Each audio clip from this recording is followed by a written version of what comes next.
आप कह रहे हैं सबकी बात होगी, लेकिन देखिए महाराष्ट्र की राजनीति में ऐसी बातें ना हो, ऐसे बड़े बयान ना हो, ऐसा हो नहीं सकता। नवनीत राणा का नाम कौन नहीं जानता आज की तारीख में। नवनीत राणा ने एक बयान दिया अकबरुद्दीन ओवैसी के पुराने बयान को याद करते हुए कि ओवैसी ने कहा 15 मिनट के पुलिस हटा दो, हम देख लेंगे, तो नवनीत राणा कह रही है कि 15 सेकंड में ही हम समझ लेंगे। क्या बात है ये सब?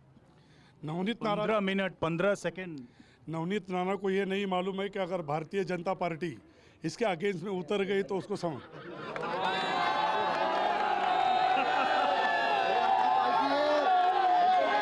नवनीत राणा ने बिल्कुल सही बोला है। 15 सेकंड का टाइम दो। नवनीत राणा जी ने एकदम बिल्कुल सही बोला है कि 15 घंटे नहीं, सिर्फ 15 सेकंड का टाइम दो। ये देश मोदी जी के साथ है और पालघर मोदी के साथ है, ये वसई बिहार मोदी जी के साथ है। हाँ, बोलिए। नवनीत राणा जी ने बिल्कुल सच कहा है और ये बिल्कुल सत्य है।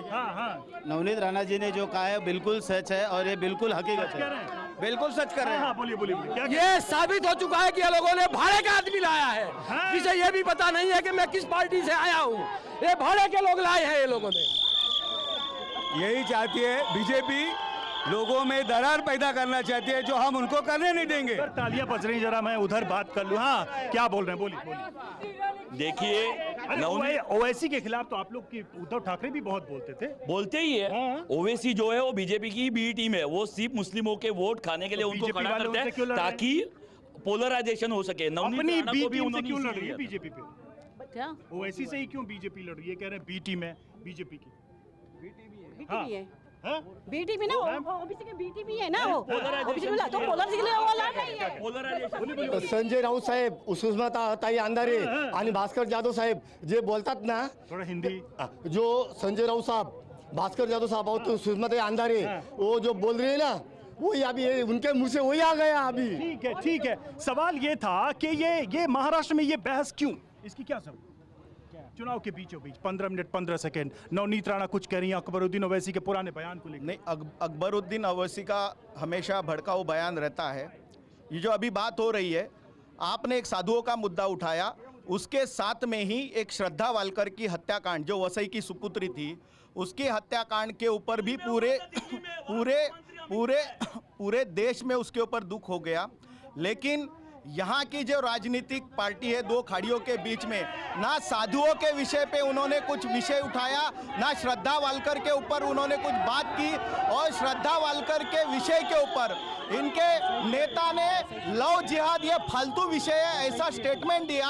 ये वसई की लड़की श्रद्धा वालकर के ऊपर बहुजन विकास आघाड़ी का ये मुद्दा है कि नहीं है महाराष्ट्र में? वसई में मुद्दा है कि नहीं? हमारे वसई विरार की जो जनता है वो हमारे छोटे पक्ष की है। हम उनके साथ और वो हमारे साथ है। हमें ये सब भटकाने वाले पोलराइजेशन वाले मुद्दे पे अच्छा, मोदी जी के आप साथ हैं कि नहीं है? नहीं, बिल्कुल नहीं है। मोदी जी से तो लड़ रहे हैं। लड़ रहे हैं मोदी जी से। शिंदे जी के साथ हैं कि नहीं है? किसी के साथ नहीं। हम हमारे अपक्ष है, हमारे लोगों के लिए जब भी जरूरत पड़ती है। चलिए ठीक है। अब जरा वापस आते हैं, महाराष्ट्र का सबसे बड़ा मुद्दा क्या है, ये मेरा सवाल है। और जल्दी से मैं पहले पब्लिक से लूंगा कि क्या मुद्दा है, फिर हम राजनीतिक दलों से बात करेंगे। बड़ा मुद्दा क्या है सबसे बड़ा महाराष्ट्र का? रोजगार सबसे बड़ा मुद्दा। हमारा मुद्दा मेन है हुकुमशाही में काम नहीं है। सबसे बड़ा मुद्दा जल्दी से बताइए। बेरोजगारी। आप बताइए। वही बोल रहा हूँ मैं आपको, तरुण लोग के तरुण जो है ना, यहाँ के उद्योग भगाए जा रहे हैं गुजरात में। 2 करोड़ की नौकरियां, महंगाई बढ़ गई।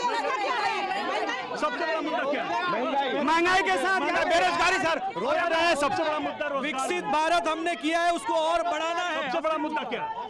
सबसे बड़ा मुद्दा क्या है सबसे बड़ा मुद्दा महाराष्ट्र में? यहाँ के लिए सबसे बड़ा मुद्दा जो है रोजगार का है, वो दिया जा रहा हर तरीके। अब आप बोलिए। नहीं, मुद्दा जो हिंदू हितों की बात करेगा वही देश में राज करेगा।